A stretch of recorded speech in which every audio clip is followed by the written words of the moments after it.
So, guten Morgen. Guten Morgen. Good morning. Ich hoffe, ihr hattet einen schönen Abend Good gestern morning. Abend. I hope you enjoyed your evening last night.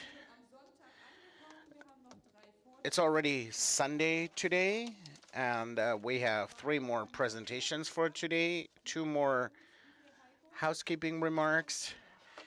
We're actually missing 5 of these receivers, 5 of these little black boxes. Maybe if you could take a look at the blue bags. They're actually quite expensive, and we have to hand them back after the conference. So 5 of these little receivers are missing. And the people at the book table out there, they asked me they are only going to be there until 1 p.m. So if you are interested, if you want to buy some book, please make sure you do it in the morning, because at some point they will pack up. So now let me just hand over the mic. Let me hand over the mic. Good morning, dear ladies and gentlemen. My name is Christopher Schmaltz, and I'm 15 years old. And I would like to introduce the next speaker. And his name is Rob Last from Australia. Thank you. That was a terrific introduction. Got my name right too, which is last. So thank you. I love having the introductions come from those people who have charge. So it's just perfect arrangement. You do well with that. I'll take these off. Okay, now we're Sunday morning and we're kind of on the home stretch with all of this. I can't believe so many of you have come after last night. So thank you for being here, because it's a bit of a hard ask. We sort of wind down a little on the Sunday because we're on overload and there's too much going on, and there's so much input. So thanks again. I just wanted to mention again Claudia and Heiko and Jonas and Julia and Johanna, the Jungens family, because my partner and I, Wayne, we had a lovely few days with David Brown with the Jungens family, and it was fantastic. We had a fabulous Saturday with Joe and Astrid and Tobias and Konstantin. So that was a wonderful day as well. A marvellous introduction for us. Now, if any professionals ever get an opportunity to be invited to stay with a family who have a kid with special needs, and take the offer, and you will learn so much. They will learn from you, but you will learn so much from them as well. And you will have a greater insight as to what is really happening in the family. I know there are kind of programs where the professionals go and live in with a family for 5 days when there's huge behavioural issues, so that they actually can really try to make a difference in managing the behaviour. And it is an extraordinary experience and a huge privilege for us to be invited and welcomed into their homes. So thank you to the Jungens family for that. The other amazing group of people that I have in my life are the professionals who come to these conferences. So Tim and Nancy, David, of course, Gail and Connie. No, Connie's working upstairs. And Julie. I'm not sure whether Julie's here anyway. So I hope I got everybody. And Jeremy. So thank you. So they're a really astonishing group of professionals. And what is amazing is that we all kind of think alike. So we don't have any kind of conflict philosophically, maybe over little issues, but nothing massive. So we're I hate this phrase, but we're on the same page. And that's a really big help to us. And that means that the information you get really gets reinforced and perhaps over-repeated, but it's really important information. The other thing is, of course, this conference. These conferences, this is my second, and they are astonishing. I've been going to the American conferences since the very beginning in 1993, and they are astonishing as well. And we've been running our Australian conference since 1994, and they're astonishing as well. But each of them have such a special quality in their own way, but also similar. And it's about the energy that all the people who come and particularly the individuals who have charge syndrome, the energy they bring to the conferences, and it's the fact that it's a family experience. The professionals are kind of welcome to attend as well, but it's really about the families and them bringing their kids and their siblings and a chance to connect. And the thing I really love to see is how everything is accepted. No, there is nothing odd going on here. No, all the suctioning, that's not odd. You know, the feeding, no, that's not odd. You know, the signing, that's not odd. Oh, the cochlear implant, no, that's not odd. That's just standard stuff for these people. It's a safe and lovely place to be for a weekend. On the other day, I did this talk and I talked about my late onset of charge syndrome. So I do have kind of some of the characteristics now. I have a vision issue, C for coloboma. I had a heart attack 15 years ago, so I do have a heart issue. I do snore, coanal of the atresia. Atresia of the I'm shrinking, so retardation of growth. We won't discuss the genitals right now, to leave that be. And and I have these really big ears, so I have ear abnormalities as well, including a sort of progressive hearing loss that's going on as well.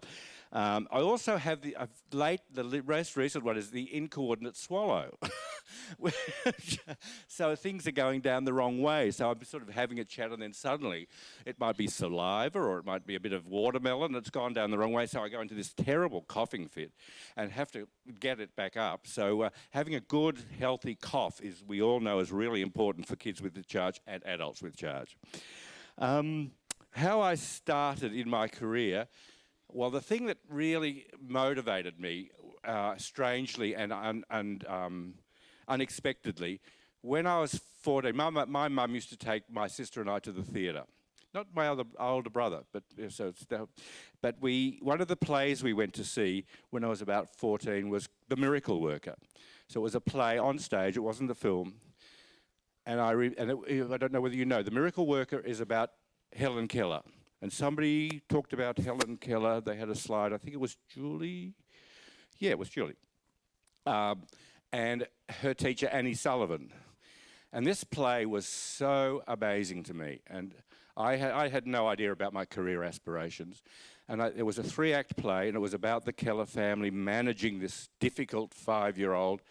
And in the second act, Annie Sullivan, the teacher, there's a dinner table happening, and Helen is just wandering around taking food off people's plates and just helping herself. And the family are proceeding as though nothing is odd going on.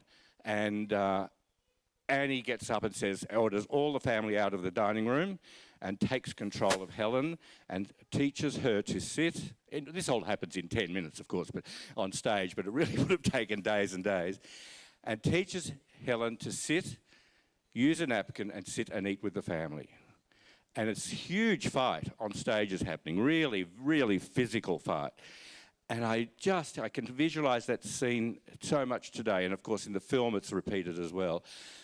So strangely later I then decide I'll be a teacher. So I'll try teaching. So I do teacher training.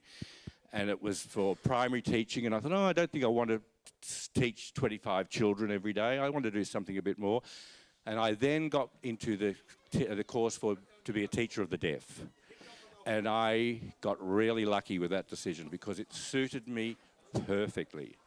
I think I'm probably a big visual learner, so I just kind of made sense of this work. And then the Rubella Epidemic happened in Australia in the 70s, which meant there were children who were born who were deaf-blind.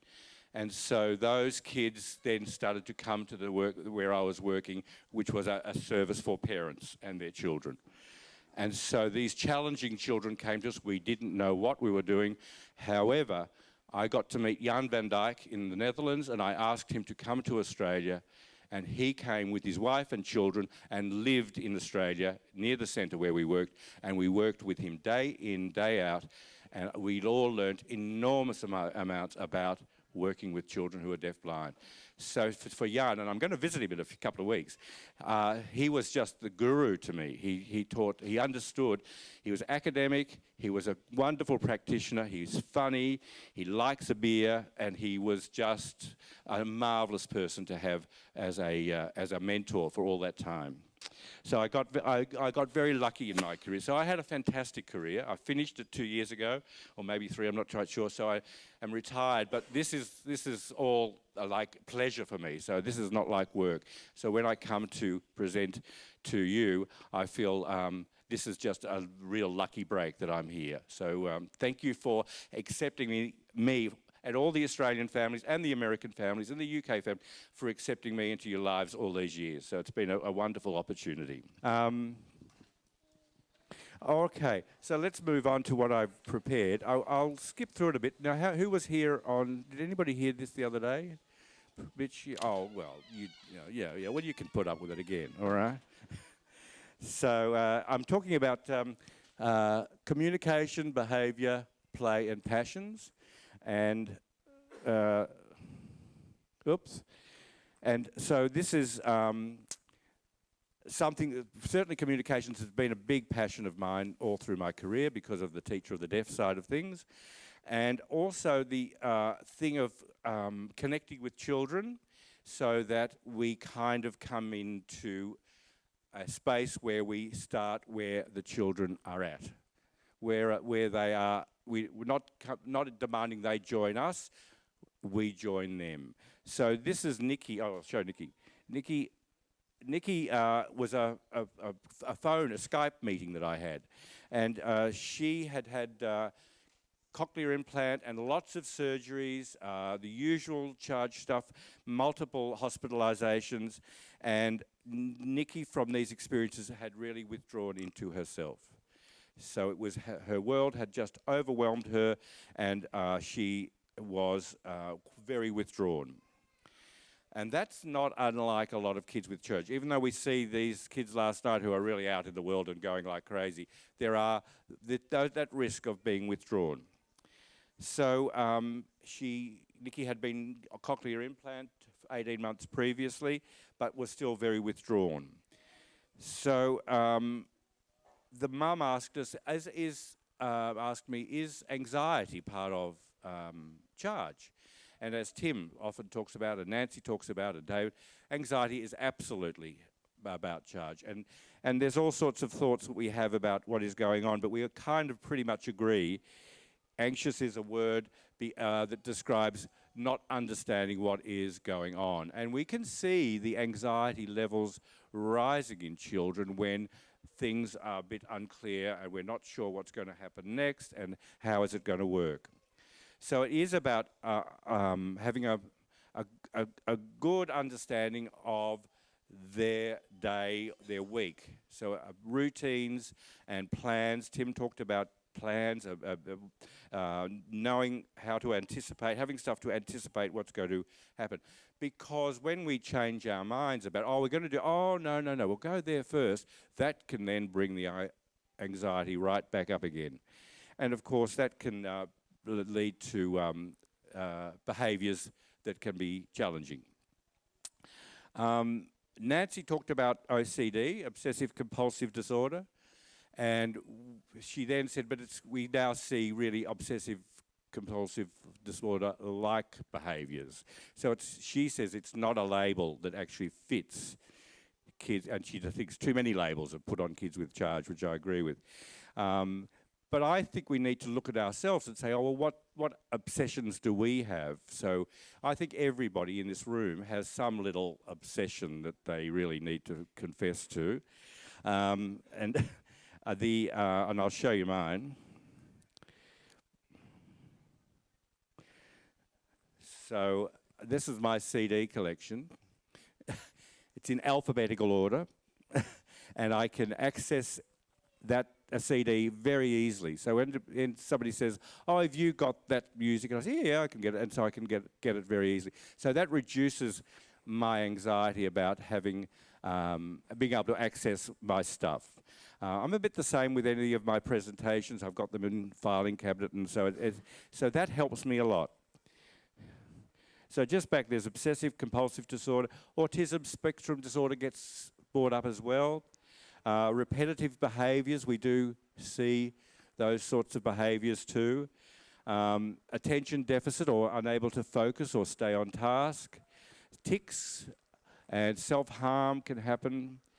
Non-compliance, tantrums and meltdowns. I'll talk about meltdowns a bit more in a moment. So they're all behaviours that we've seen in people who have charge syndrome. The thing is with OCD, I do have seen it in a range of children. Oh no, not the meltdowns. I'll talk about it in a minute. We'll just go into that. There's my collection. Okay, now meltdowns. So again, we think that's the meltdowns are about not understanding what is happening, not being clear about what's going to happen next, not being clear about what you're going to do to me, what will happen if you in the hospital with a needle, with physio, with suctioning, whatever it is. A warning before, a bit of an indication about what is going to happen, a little bit of a clue about what is going to occur, and a little time to let that information be processed and then do what you do. It may not fully help, but at least it's giving the child and person an opportunity to connect. In the later years, that's for the youngies. So youngies, they don't have the verbal skills, they don't necessarily have the audition to be able to understand what's going on. And so it is about using touch clues and visual clues to indicate. In the later years, we've seen it, so it's really about I want it now, I want to go now, we're doing it now, I need to go now, I want it to happen. And then you're not listening to me, I said we have to go, you listen to me, so that is also seen. You didn't understand it, what it was I meant, you didn't understand. And you haven't explained to me, I'm unsure as to what is happening and what is expected of me. So that's another kind of communication that we see. And will it happen now? There's that need to have it happening now. And then what will happen next? And what will happen after that? What will happen after that? So this kind of need for the routines to be clearly explained. And these anxieties can lead to the distrust that we talk about, the fear and anxiety very connected, the outbursts, the refusal and the withdrawal. And in Nikki, it was the withdrawal. I explained to that mum, with Nikki's mum, about meltdowns. And I've seen meltdowns in, of course, littlies, I've seen them in youngies and teenagers, and I've seen them in adults. And it's not about whether they have high support needs or whether they have academic achievement. So I've seen it in a university-educated 28-year-old who just melted down because an event happened that she was unhappy about. So, and it was a classic meltdown. And it was kind of shocking to us because we thought, because it happened at a conference, and I thought, oh, and she happens to be Australian, and I know her really well. And I thought, oh God, look at that, what's happening there? Over the years, I've seen, I think, all but very few. Gail has worked with a person who is totally blind, but very few charge, or almost none. They all have functional usable vision. And so my whole case, or my whole thing, is about using the vision, using the visual language, providing visual language. We have all that process of getting the hearing aids organised, getting the ear molds made, getting the right hearing aids, then let's try with a BAHA or a bone conducting aid, then let's explore cochlear implant. This all takes a long time. So we're wasting time, and I know I'm going to make you feel guilty because of what I talked about. We need to be starting with visual language from the very first moment. And that is usually in hospital. And even though it may not seem that there's any comprehension of what we're doing or what is understanding, but we're making an attempt to provide some meaning to what is going on in their lives. And we need that as well. We need to know what is going on. So it's just the same for a little one. And it has to be about touch cues and visual cues and very basic stuff that will hopefully be understood.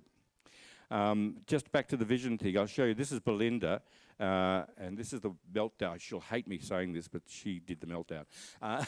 And she has very low vision, and she travels the world independently and is incredibly capable of her independent life. She works full-time as well, and she has a university degree as well. So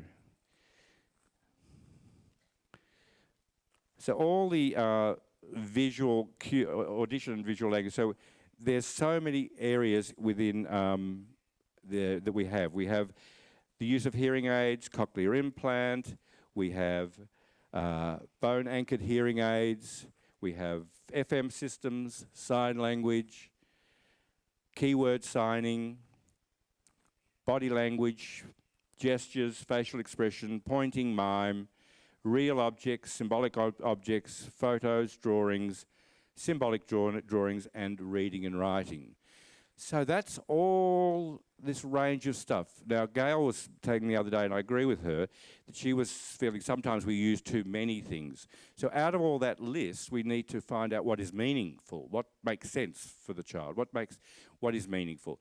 So making sure we are exploring all that visual communication is really important. We all use visual communication. We all use facial expression, and we do gesture, we mime.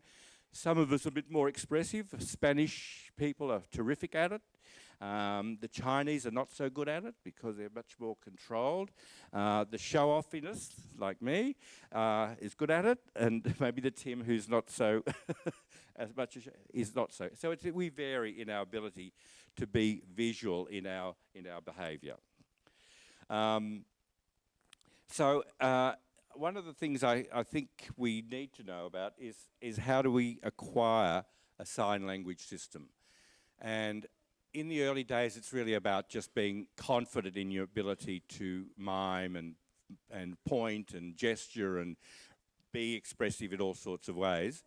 But for parents to learn sign language, it's a really big ask because there's an awful lot going on. There's all that medical stuff and the hospital stuff and the therapy stuff. So, oh yeah, let's just learn sign language. So not so easy. But just a few tips on how you might go about that. Certainly use a teacher of the deaf who is fluent in sign language. Not all teachers of the deaf are fluent in sign language. So you need to hopefully find somebody who is fluent. So it's not about teaching you sign language. Initially, it's about getting a feel for being able to sign, but it's really about being immersed in a language. So the best way to learn any language is to then immerse yourself in the language so that you are then hearing it and getting it into your system. So here for me, I've been immersed in German. So my German is still appalling, but at least I'm getting a greater feel for the German language. It's the intonation, the expressions, the music of the language is starting to get into my system. So getting a teacher of the deaf who is fluent in sign language. There are sign language dictionaries that you can use as well. There are DVDs that teach sign language. There are apps now that have sign language, so you can have it on your phone. Another great way is to seek out members of the deaf community. And if you can engage with them, a family I know actually employ a person who is deaf to come to them once a week as a family educator. And they have her, and they've been having Jenny now for 12, 13 years. So it's a long history. So even though they're all pretty good at sign language, they still like to keep their skills up. Seek out coders. Now, I presume our interpreters are coders. They're children of deaf adults. And so they are fluent in sign language because their family were deaf, parents deaf, so they were raised in a family where sign language was the first language, and then for them, I guess, German was the second language. In Australia English is the second language. And you can see how fluent they are. Attend classes and courses for learning sign language. Go to events where there are deaf community events too, and they're really challenging, but they're great because then you have to be like them, deaf. because the way they are communicating is the way you would need to try to communicate as well. If you can find a neighbour or a friend who is fluent is good as well. I love to talk about turning the voice off time. So as a family, maybe Wednesday night for dinner, no talking. Let's get through the whole process by just using visual language. How do we get the recipe? How do we get the ingredients? How do we cook it? How do we eat it? No talking. Very difficult to do at first, but it's great fun. And that's a family experience as well. As I mentioned, there's apps for sign language as well. So moving on to play. Of course, play with younger kids is really important for us who are early childhood educators. And one of the things I learned from parents is that because of the hospitalisation, because of all the issues that happen early, the bonding is very severely interrupted. That early bonding with the child, with their child. So it's very different for their non-affected kid. They remember, if they've had a kid already, they remember how that relationship grew. When they then have a child affected with charge, then they see the bonding is very different. If it's a family's first child, then it's like, well, this seems not right, but this is how it is. So it's a very difficult, a different time to go to for them. So when we go back to Nikki, I kind of digressed a bit, but Nikki started off in her own world. Even here now, though, she's actually looking at the camera.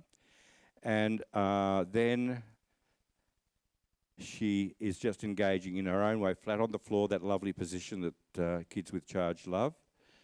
And then her therapist, her occupational therapist, then joined her on the floor, so engaged with her in that position.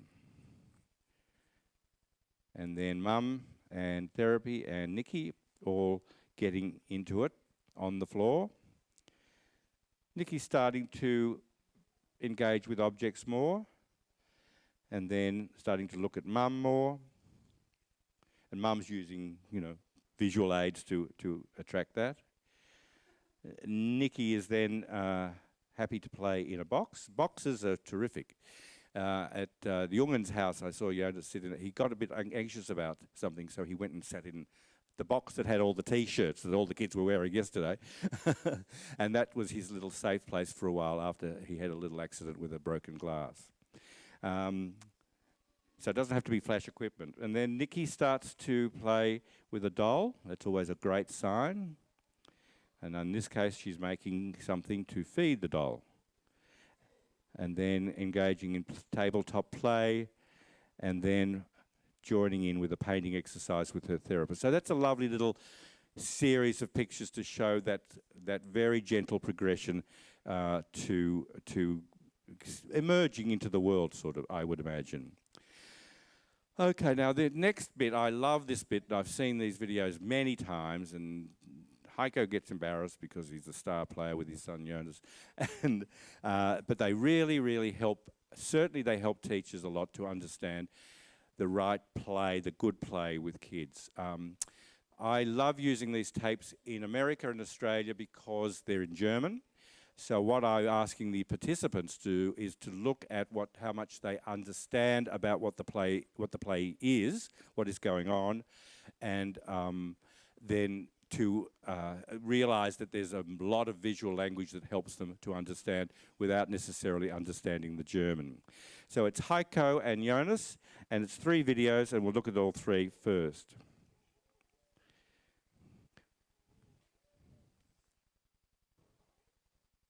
Oops.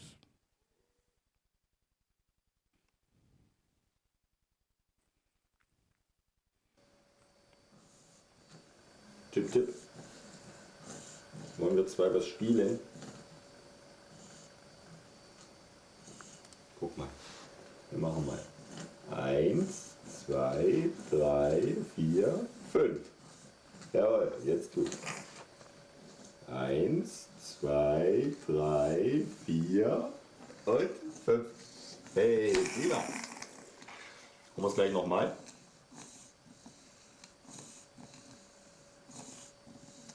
Machen wir es gleich nochmal.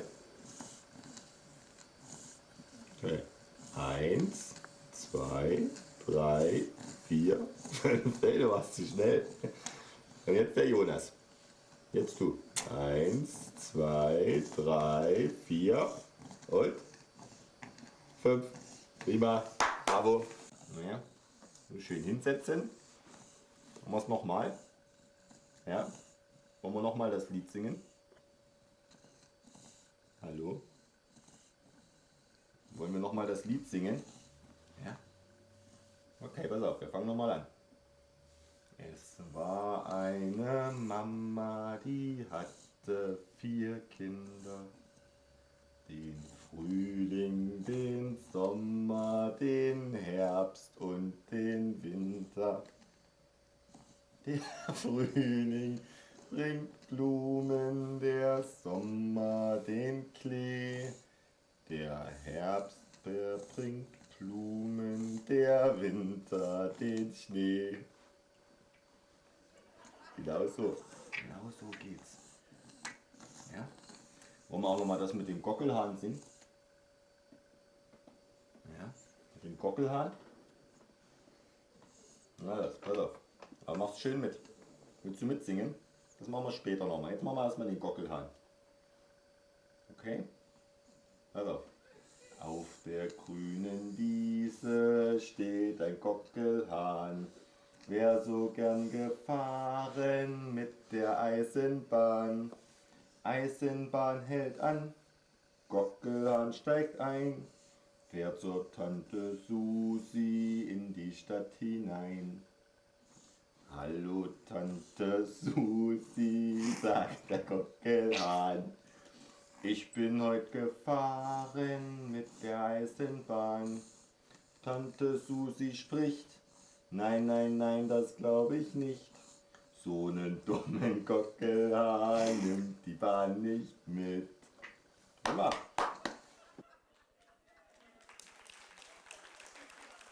Hast die Mama mitgekriegt? Was macht denn die jetzt? Bist du abgelenkt, hä? Bist du abgelenkt, weil die Mama die Kamera angemacht hat, ja? Wollen wir das Bild wieder wegstellen? Ja? So, wir tun es wieder hier hoch, das Bild. Von Mama und Papa.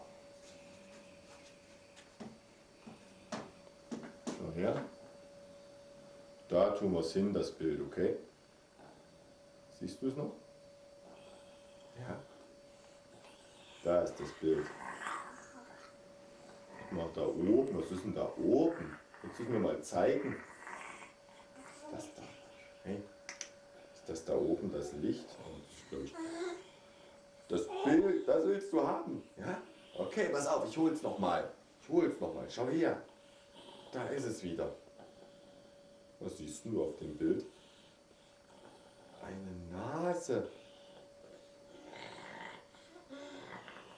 Hey, die Mama siehst du auch. Und ein Auge. Aha, aha.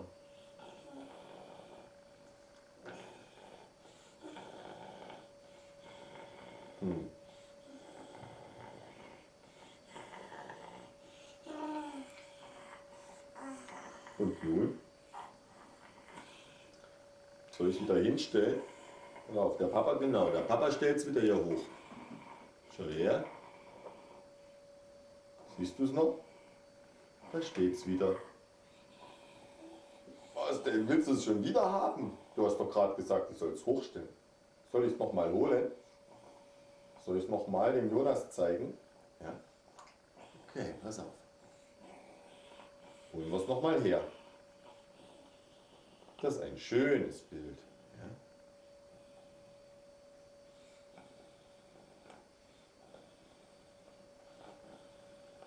Ganz klasse. Der Papa sieht es auch.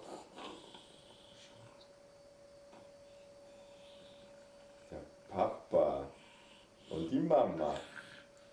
Wer ist denn noch auf dem Bild? Die Mama, genau. Und der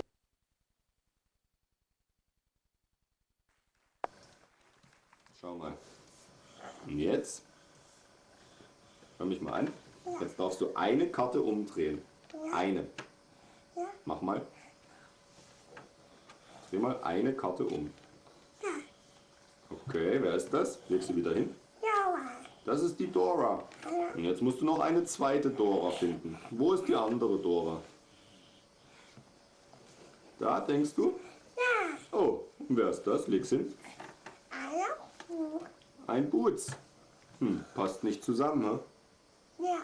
Schau, eine Dora. Und? Okay, drehen wir sie wieder um. Du auch eine? Wieder umdrehen. Und jetzt ist der Papa dran? Okay, hier war die Dora. Da war der Boots. Okay, jetzt der Papa dran. Einen Swiper. Oh, jetzt haben wir sie alle einmal gehabt. Super. Und Backpack. Passt auch nicht. Weißt du noch? Dora. Boots. Swiper. Backpack. Ist der Jonas wieder dran. Sehr clever. Hätte ich auch gemacht. Leg hin. Ich wär verrückt. Der Jonas hat's gefunden. Ja, super. So, dann darfst du die hierher legen und dann darfst du auch nochmal. Du hast ja ein paar gefunden. Jetzt darf der Jonas noch einmal.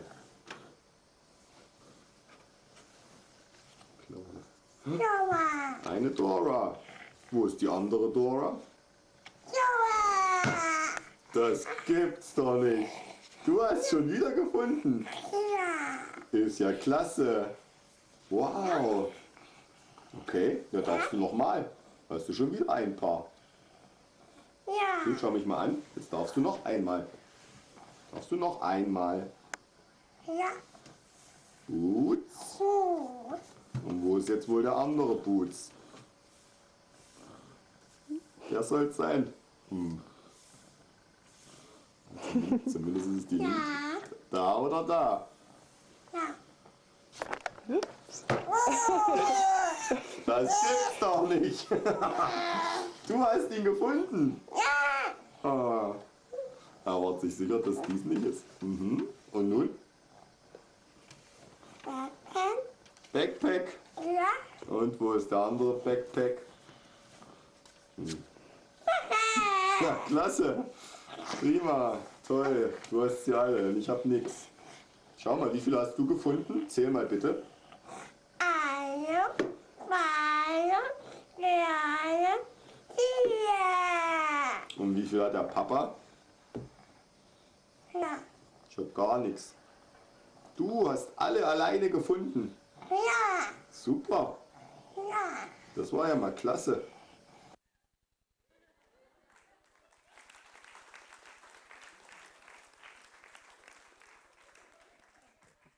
How about that? Yeah.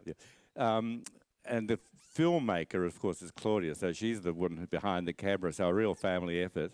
It's just fantastic material to demonstrate so much. The thing that I didn't explain the other day is that in the first two, Jonas couldn't use his voice because of his trachea. But then he could in the later one because the trachea was modified and changed so he could actually then vocalise. That's correct? Yep. And so that's the change. But again, how important was visual language for Jonas because he didn't have an ability to express himself verbally or orally, so he was able to use visual language and very precise sign language as well in those early years. So just to have a little examination of what was going on, in video 1, Heiko gains Jonas's attention, he prompts turn-taking, he rewards imitation, he pauses while Jonas looks at the camera, he rewards again with bravo and clap clap, he allows looking away, he allows speech, gesture, signs and more, and it was also interesting and great fun. In video 2, Jonas is well supported on Dad's body, and Dad is also really comfortable.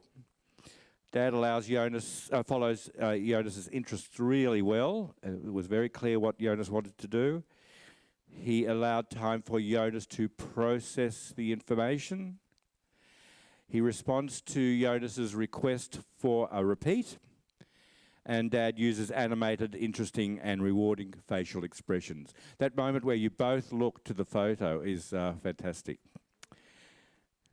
And then video 3, this one depicts, this is more adult-directed play. So in the first two, Heiko was following the play, following Jonas. This one is more adult-directed. The adult is in charge of the game. So Heiko takes his time to ensure Jonas understands the game. He revises the steps to ensure Jonas has every chance to succeed. He allows Jonas to succeed without any adult intervention. And then really obviously success is Jonas's reward. So just look at all the things that and more that Heiko used. He used speech, he used sign language, he used facial expression, singing, body language, gestures, mime, touch cues, symbolic objects, real objects, photos and drawings. Whole package. So some tips for good play and good outcomes in play is to follow the child's lead. And that's a big thing that David and Gail and Julie and I go on about. It's following the kids' leads. To capitalise on interests, provide interesting choices, break tasks into achievable steps. We used to call that task analysing. So look at the task and see what are the steps involved to get to the end point and then go through each little step. Provide developmentally appropriate tasks, encourage and to support self-discovery, provide meaningful communication and plan for success. And experiential learning is often the best learning. For me, to learn anything, it's best that I do it and somebody explains it while I do it. So especially with technology, if I'm watching somebody do it, it's just hopeless. So if I'm doing it and being instructed, then I learn it way, way better. The other little tip is to all of us should also discover our inner child. Just go back to how we used to love to play and what was fun for us. And I think Heiko is a very good example of that because I think, had a dad who played really well with him in these games. And so he remembers those times and can use it in his interactions with his kids. So play as children's work. So that's always a great adage for all of us to remember. And a parent reminded me too that with children, when they're being assessed or when they're being, when a teacher of whoever comes to the house and there's play going on, sometimes the parents actually don't know what's happening. You know, why are they just playing? Is there anything going on here? And it's really good for a professional to explain to the parent, yes, there's a lot going on that I am observing and taking note on. I'm seeing the strengths in the child's abilities. I'm seeing their gaps in their learning, and then I know to work from the strengths to help with the gaps in the learning. So yeah, just, and if the professional is doing that, just ask them what are they noticing. So as a parent, you engage to say, you know, I need to know what you're thinking. All play should be, all play should be stimulating and rewarding and challenging, meaningful, enriching, experiential and fun. Talking about our play for older kids, instead of using obsessive compulsive behaviour, I used word passions, but our parents said, oh, you can use obsession if you like, so I did use both. But for me, I prefer the word passion because we all have a passion about something. At the moment, I think it's about the football. Well, that's the blokes anyway, and maybe some of the women as well. It's whatever is the thing that you love to do and love to be engaged in. And our kids, or the kids, are the same. They have these passions, and they are a really wonderful tool for us to be able to do lots of other things with them. So just to show you a range of passions from kids in Australia, Sean and Bailey, they are passionate about lifts, elevators. So every school holidays, they plan an excursion to the city to go to certain buildings and to look at the lifts, to ride in the lifts, and then to the next building, let's find another lift that we can explore and be in. So out of that, it's the planning of the excursion, it's then the experience, then going back. One of the mums takes lots of photos, so that can then be made into a book or an assignment about the day out with the lifts. So here they are. and it's good, the friendship. Sean is the one in the hat, and Bailey is he's the other one who has autism spectrum disorder, so they've got different kind of needs. There's Mum, the two mums in the photos being taken. Trent, this is Trent, and he loves laptops and iPads, computer games. That's not unusual. We know all about that. And I must tell you about Trent. I went to his 21st 2 years ago. He has gained his driver's license. So that's a really big thing for him. So his vision is really good, which means that's a big help. But to gain that is a huge step. And this is David. David loves to horse ride. So probably started with riding for the disabled. I don't know what it's called here, but it's a beginning of a passion for him, which has turned into more than just a hobby. He's now in competitions and winning lots of prizes. And then Sarah from New Zealand. Sarah also is passionate about horses, and she is also succeeding really well with lots of prizes. Then Philip's 33. Philip loves to do tapestries. And for him, it's a lovely, calming, repetitive task. He then gets a beginning and a middle and an end. It starts with the pattern and the materials, does the work, and then he has a finished product which he can then provide to family members. Belinda, who we talked about before, she loves to travel. And I told another story about Belinda. She's a fan of Tori Amos. Do you know Tori Amos? Yeah. She travels the world to see Tori Amos concerts. That's one of her motivations. So her passion is leading her to travel and then to get with the social groups of the fan group for Tori Amos. Tori Amos now really is, Belinda feels she's a friend because at the concerts, Tori Amos gives her one of the best seats down the front because of her vision.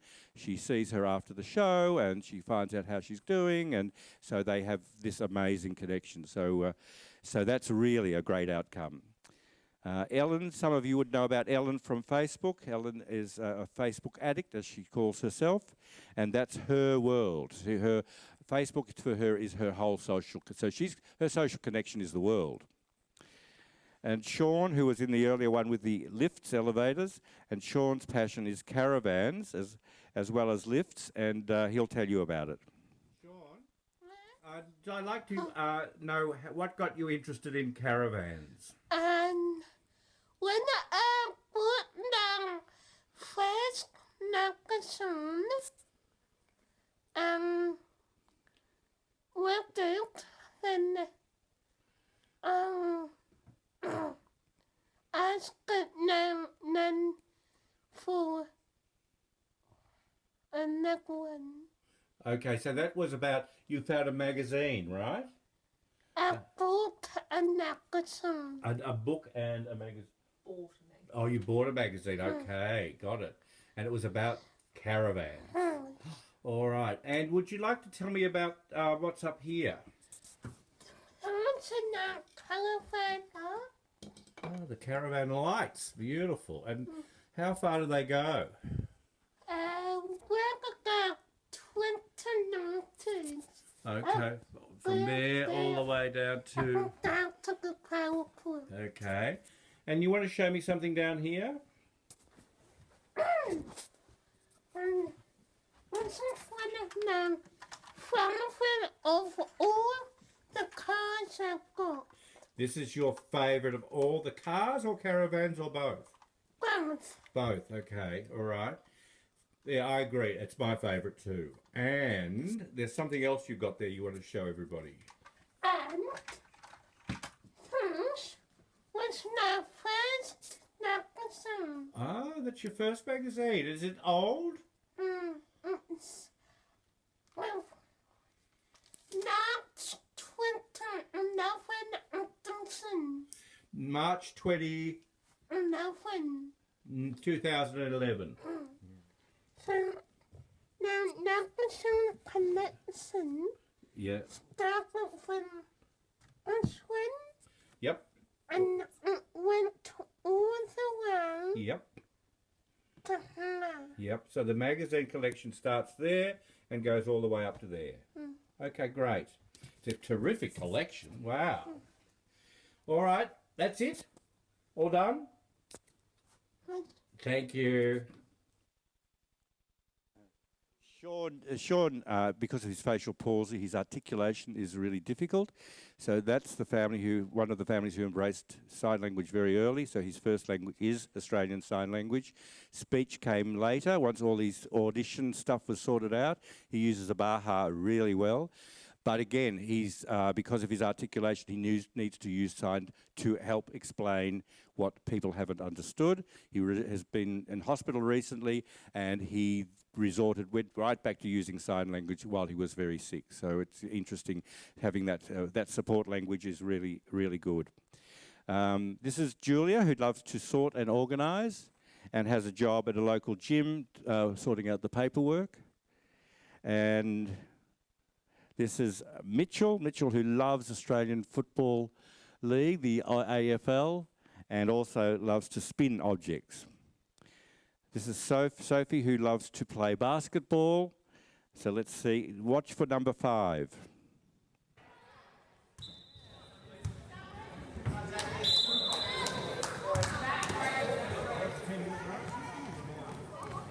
Here you go. Now you'll get a good shot.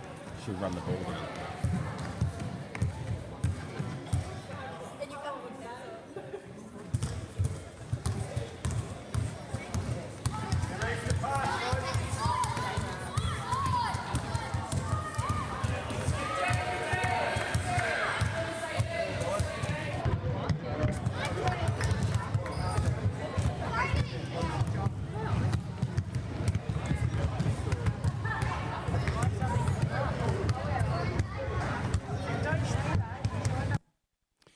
So Sophie's semicircular canals are absent, so for her to achieve that kind of skill with her body is astonishing. She has learnt to ride a two-wheeler bike. David and I used to say, oh, well, one of the things is the kids won't manage to learn a bike, but now we found that we were wrong, and some kids do learn to ride a bike and do it very well. And so that's a great achievement. And Sophie was determined to play with the boys' basketball team and not the girls, and got her way. So really what I'm wanting to quickly explain is that we can use those passions for education. We can use it as a base to take kids to all sorts of experience, social experience, learning experiences, literacy. So focusing on the passion to me is a good thing. Certainly if the passion is getting in the way of learning, that's a different story. But with no time to go into that, that's Tim's territory. So my take-home messages for you are communications means auditory and visual, expressive and receptive language. In other words, visual language is really, really important. It's not about, oh, let's try speech, and when speech fails and we didn't get there, let's try sign language. No, no, no, no. You must engage in visual language that is meaningful from the word go, like I explained, in the hospital. Be thoughtful and thorough in preparing for routines and events, so trying to circumvent that behaviour stuff. And use play for learning and social outcomes, and use passions for good outcomes as well. So some very quick reading tips. This is a book by a dad from Sweden, an exceptional fellow. It's in your notes, so I'll just go very quickly. A New Yorker who wrote about all kinds of people with diversity, different issues, Far from the Tree. It's a very detailed, interesting book. The Guardian said this book starts out as a study of parents raising difficult children, and it ends up being an affirmation of what it is to be human. Then there's Tim and Sandra and Meg and Jim's book, Charge Syndrome. And then there's our book from Australia, which has been translated into German. And so they're available out on the front desk, the Australian version and the German version. I really, I know it's, you know, I'm selling stuff, but it's a really good tool for schools, and it's really a wonderful tool for yourself. It was prompted because a young man in New Zealand said, I haven't read anything about me. I don't know what what's going on. So we wrote this for him to have something to say to other friends and family and teachers, that this is all about what's happening for me. They're the books. And remember that parents, siblings, grandparents are all a great resource to you. And to all that connection this weekend, I'm sure, has been lots and lots of that. And the human resources are we as speakers, all the parents and grandparents, and all those who have charge are also a great resource to you as well. So we're just about there. This is, sorry. I'll go to, I just want to show you this because it's something I've achieved as well.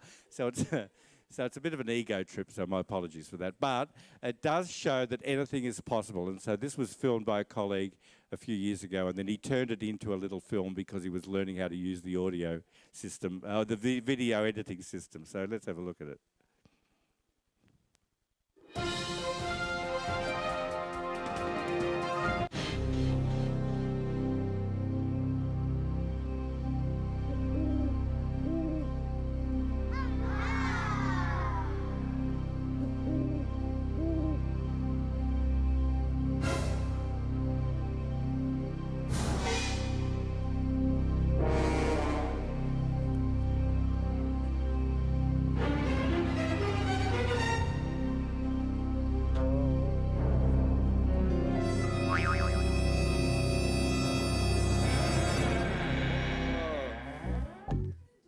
My God!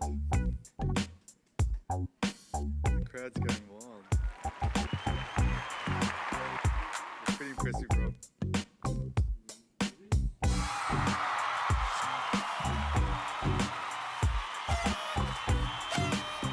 Man!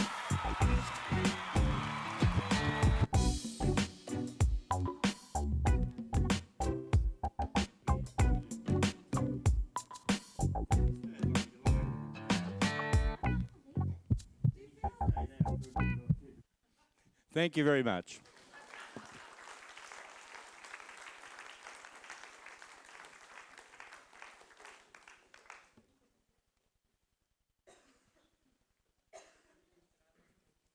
Thank you, Rob. Vielen Dank. Wir würden eigentlich... Thank you. Our plan is to continue in just 5 minutes, and next up we'll have Gail. Is she here? We will take 5 minutes. Take 5 minutes just to change the... Or 10 minutes, yeah. What time is it now? Ja, machen wir 10:40 Uhr. Let's be back at 10:40.